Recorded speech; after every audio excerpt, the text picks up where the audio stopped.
దక్షిణాన నెలకొన్నది సముద్రమై. తూర్పు దిశన పొంగి పొరల గంగా సంద్రం, పశ్చిమాన అనంతమై సముద్రం. భారతదేశం మన జన్మ ప్రదేశం, భారత గంధం ఒక అమృతవాళం.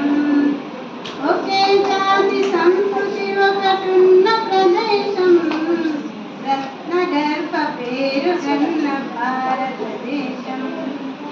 వీర పుణ్య చరితలున్న ఆలయ శిఖరం, సత్య ధర్మ శాంతులున్న ప్రేమ కుటీరం.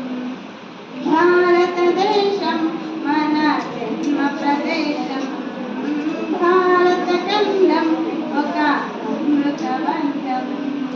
కోకిలమ్మ పాడగలదు జాతీయ గీతం, కొండ కోన వాగు